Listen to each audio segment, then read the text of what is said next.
മുണ്ടക്കൈ ചൂരൽമല ദുരിതബാധിതരുടെ വായ്പ എഴുതിത്തള്ളുന്ന കാര്യത്തിൽ അനുകൂല നിലപാട് സ്വീകരിക്കണമെന്നാവശ്യപ്പെട്ട് പ്രമുഖ ബാങ്കുകൾക്ക് വനിതകളുടെ കത്ത്. ദുരിതമേഖലയിലെ കുടുംബശ്രീ അംഗങ്ങളുടെ കൂട്ടായ്മയാണ് ചൂരൽമല പോസ്റ്റ് ഓഫീസിൽ നിന്ന് കത്തുകൾ അയച്ചത്. ലിങ്കേജ് വായ്പയടക്കം 3 കോടിയോളം രൂപയുടെ ബാധ്യതയാണ് ഈ മേഖലയിലെ സ്ത്രീകൾക്കുള്ളത്. സുർജിത് അയ്യപ്പത്ത് തയ്യാറാക്കിയ റിപ്പോർട്ട്. ചൂരൽമലയിലെയും മുണ്ടക്കയിലെയും സ്ത്രീകളുടെ വായ്പകൾ, പ്രത്യേകിച്ച് കുടുംബശ്രീ അടക്കമുള്ള വായ്പകൾ, മറ്റ് വായ്പകൾ അതെല്ലാം തന്നെ എഴുതിത്തള്ളണമെന്ന് ആവശ്യപ്പെട്ടുകൊണ്ടുള്ള ഹർജി ഹൈക്കോടതിയുടെ പരിഗണനയിലിരിക്കുകയാണ്. ഇതുമായി ബന്ധപ്പെട്ട് ബാങ്കുകളോട് ഹൈക്കോടതി വിശദീകരണം ചോദിച്ചിട്ടുണ്ട്. ഈ ഘട്ടത്തിൽ തങ്ങൾക്ക് അനുകൂലമായ നിലപാട് സ്വീകരിക്കണമെന്ന് ആവശ്യപ്പെട്ടുകൊണ്ട് ദേശസാൽകൃത ബാങ്കുകൾ അടക്കമുള്ള ബാങ്കുകൾക്ക് കത്ത് നൽകുകയാണ് ഈ പ്രദേശത്തുള്ള ആളുകൾ. ഇവരെല്ലാവരും കത്തയക്കുകയാണ്. 12ഓളം ബാങ്കുകൾ, ഹൈക്കോടതി നിർദ്ദേശിച്ച ബാങ്കുകളുണ്ട്. ആ ബാങ്കുകൾക്കാണ് ഇവർ കത്തയക്കുന്നത്. ഇത് ഒരു വലിയ രീതിയിലുള്ളൊരു പ്രശ്നം ഇവർ അഭിമുഖീകരിക്കുന്നത്. 3 കോടിയോളം ലിങ്കേജ് വായ്പ അടക്കം എടുത്ത ആളുകളാണ്. 3 കോടിയോളം രൂപയുടെ പ്രതിസന്ധി ഇവർ അഭിമുഖീകരിക്കുന്ന ഒരു സാഹചര്യമുണ്ട്. ഏത് സാഹചര്യത്തിലാണ് ഇങ്ങനെ ഒരു ഇതിലേക്ക് വന്നത്? ഇത് നമ്മുടെ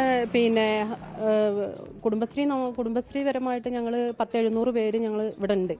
അപ്പോൾ അതിലാണ് 48 പേര് മരണമടഞ്ഞതിൻ്റെ അടിസ്ഥാനത്തിൽ നമുക്ക് ഒരു തരത്തിലും നമുക്ക് കുടുംബശ്രീപരമായിട്ട് യാതൊരു ആനുകൂല്യം നമുക്ക് കിട്ടാത്തതിൻ്റെ അടിസ്ഥാനത്തിലാണ് ഞങ്ങൾ സ്വയം ഞങ്ങളുടെ കുടുംബശ്രീ ഒരു ഗ്രൂപ്പ് ഉണ്ടാക്കി അതിൽ ഞങ്ങൾ വിമൻ ഫോർ ലോൺ റിലീഫ് എന്ന് പറഞ്ഞിട്ട് ഒരു സംഘടന രൂപീകരിച്ച് ഞങ്ങൾ ഈ പ്രവർത്തനത്തിലേക്ക് ഇറങ്ങിയത്. ഇതിൻ്റെ ഭാഗമായിട്ട് ഞങ്ങൾ എറണാകുളത്ത് പോയും പ്രസ് മീറ്റിങ്ങിൽ ഞങ്ങളുടെ കാര്യങ്ങൾ അവിടെ അവതരിപ്പിക്കുകയും ചെയ്തു.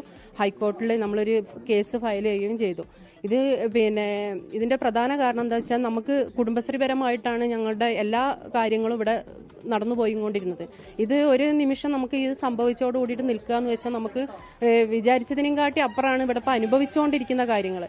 അല്ലാതെ സ്ത്രീകളുടെ ഈ കട നിലനിൽക്കെ മുന്നോട്ട് ഒരിക്കലും നമുക്ക് ഉയർന്നു പോകാൻ കഴിയില്ല. അപ്പോൾ ഈ ആവശ്യങ്ങളെല്ലാം ഉന്നയിച്ചിട്ടാണ് ഇപ്പോൾ 12 ബാങ്കിന് നമ്മൾ ഇന്നിപ്പോൾ സ്പീഡ് ബോക്സ് വഴി നമ്മൾ ലെറ്റർ അയക്കുകയാണ്. അപ്പോൾ നല്ല പ്രതീക്ഷയോട് കൂടിയിട്ട് തന്നെയാണ് ഞങ്ങൾ എല്ലാവരും കൂടിയിട്ട് ഒത്തുകൂടിയിട്ടുള്ളത്. അതിനൊരു തീരുമാനം എത്രയും പെട്ടെന്ന് ഉണ്ടാകണമെന്നാണ് ഞങ്ങളുടെയൊക്കെ ആഗ്രഹം. എന്തായാലും ഈ ബാങ്കുകൾ അനുകൂല നിലപാട് സ്വീകരിക്കണം എന്നുള്ള ആവശ്യം ഉന്നയിച്ചുകൊണ്ടാണ് ഇത്തരത്തിലൊരു മാർഗത്തിലേക്ക് ഇവർ കടന്നിട്ടുള്ളത്. 3 കോടിയോളം രൂപ ലിങ്കേജ് വായ്പ അടക്കം 3 കോടിയോളം രൂപയുടെ ബാധ്യത ഇവർ നേരിടുന്നുണ്ട്. ആ പ്രതിസന്ധിയെ മറികടക്കാൻ കഴിയണമെന്നുള്ള ആവശ്യമാണ് ഇവർ ഉന്നയിക്കുന്നത്. അതിനുവേണ്ടിയാണ് ഇത്തരത്തിലുള്ള മാർഗങ്ങൾ കൂടി ഇവർ സ്വീകരിക്കുന്നത്. മനു ദാമോദരനൊപ്പം സുർജിത് അയ്യപ്പത്ത്, 24 വയനാട്. ലോകത്തെവിടെയായാലും ഏത് സമയത്തും 24 വാർത്തകളും ഓഗ്മെന്റഡ് റിയാലിറ്റി പാക്കേജുകളും എക്സ്പ്ലെയിനറുകളും വിശദമായി കാണാൻ ഞങ്ങളുടെ യൂട്യൂബ് ചാനൽ നിങ്ങൾക്ക് സബ്സ്ക്രൈബ് ചെയ്യാം.